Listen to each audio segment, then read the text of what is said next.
We are entering 1939 in Operation Live and Let Die.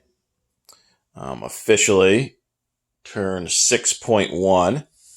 I'm about to kick off here with Germany's turn. So before we get into Germany's turn, just wanted to kind of recap a little bit where things stand for the Axis without giving away too much. Germany is fairly strong. They're basically typically at where most German players have them at this point in the game. They've got their 3 annexed territories in Central Europe: Austria, Bohemia, and Slovakia. They've been mostly concentrating on building ground units. They've built up a decent-sized force both in the east and the west. In the east, mostly infantry and cavalry, a couple artillery, and a medium bomber sprinkled in. And then in the west, in West Germany, they've got a stack of self-propelled artillery, 8, some medium armor, some light armor, and the bulk of their air force. Fighters, 3 fighters there, a fighter and a tactical bomber in Berlin, and then some more infantry and a few other miscellaneous units bordering Alsace-Lorraine and Bavaria. The Navy is concentrated just in 2 groups. The biggest group here in Sea Zone 13. And Germany's collecting 24 turns, so not too bad for Germany. The Italians, they took Abyssinia. So Abyssinia was incorporated into the Italian Empire. Other than that, Italy hasn't done a whole lot. They did finish. They started and completed a second major factory that's down in northern Italy, so that was good. So that gives them 2 tech rolls per turn now. And obviously they contributed the big news for Italy through the first 5 turns of the game is they contributed to the eventual nationalist victory here in Spain. So that was good for the Italians. And both Italy and Germany each have 1 victory point now for the nationalist victory in Spain. And then as far as Japan goes, they've continued to maintain peace in the Pacific.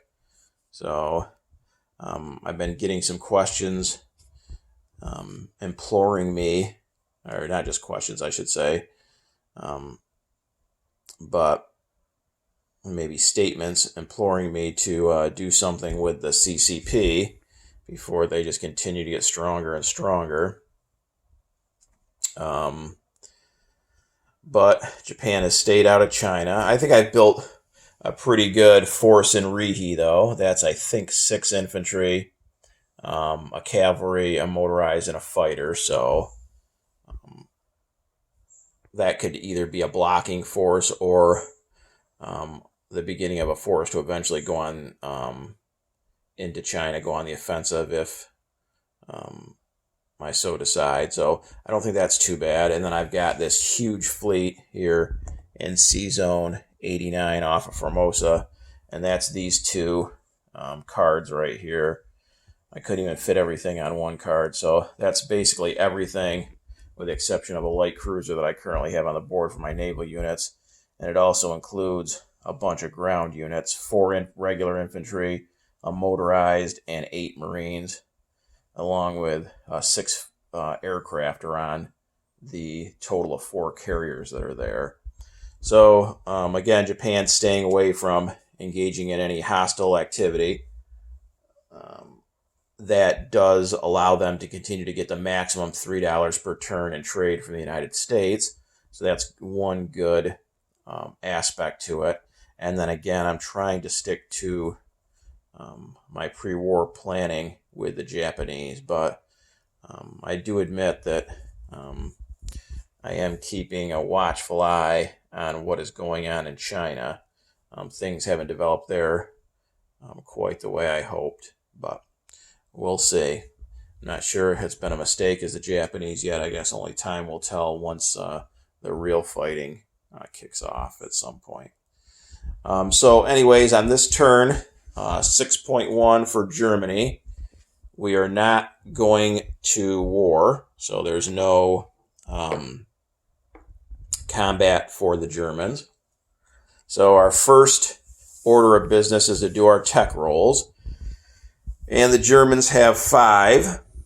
And tech has been horrible the last couple turns, not just for Germany, but for the Axis in general. So let's see if Germany can turn it around a little bit this turn. So we're going to go for heavy armor, jet fighters, advanced subs, which are at stage 1. So that would move up to stage 2.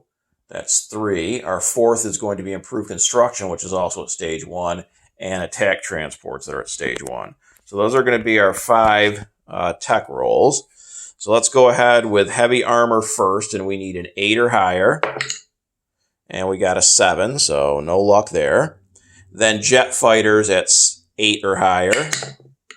And we got a 5, so no luck there. Advanced subs, 8 or higher. 4, that's not going to work. Improved construction, 7 or higher. 4, nope. And finally, attack transports, 8 or higher. 7. Wow. So we are really striking out big time here with our tech for Germany. That's quite disappointing. Okay, so we're going to move on to purchasing. And the Germans have $27 to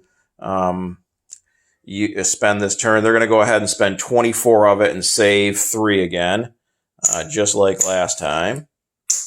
So our $24 is going to be spent on 4 medium armor at $6 a piece. So that's the 24.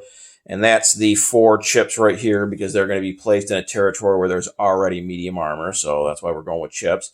And then this infantry over here is the 1 free infantry that is placed in Berlin for the for winning the Spanish Civil War. So that is the purchasing portion of the German turn. So now on to skipping combat because there is none.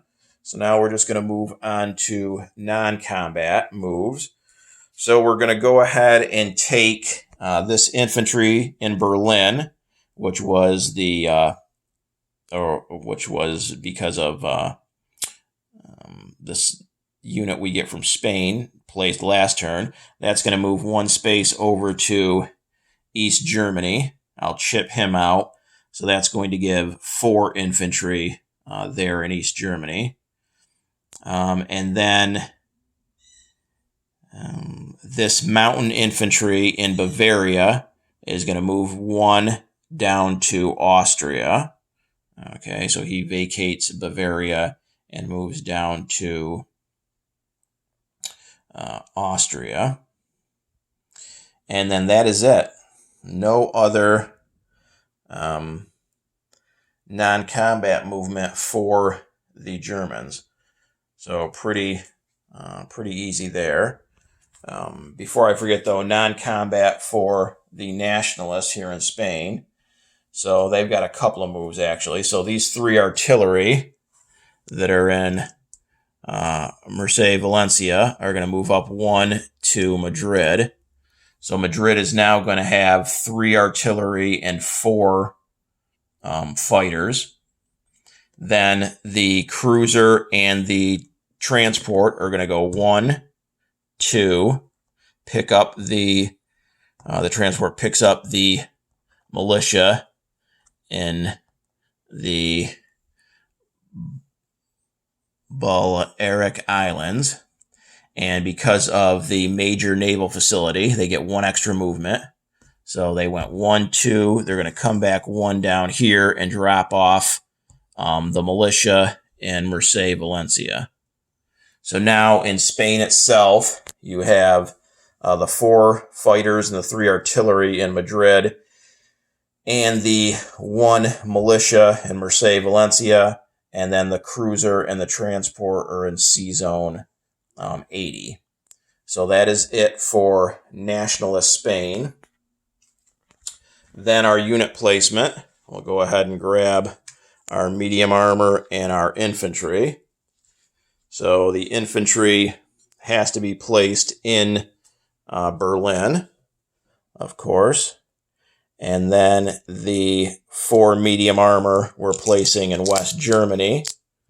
So now that gives a total of 8 medium armor in West Germany. So just to recap real quick, altogether for the Germans in West Germany, they have 8 medium armor, 8 self-propelled artillery, 2 light armor, 2 infantry, a towed artillery piece, and 3 fighters are now in West Germany. And that will conclude turn 6.1 in Operation Live and Let Die. I'm going to turn things over to Global War 36 enthusiast for the common turn. Just one last note, the Germans saved $3. They collected 24 again this turn. So heading into turn number 7, they will have $27 to spend. See you guys for Japan 6.3.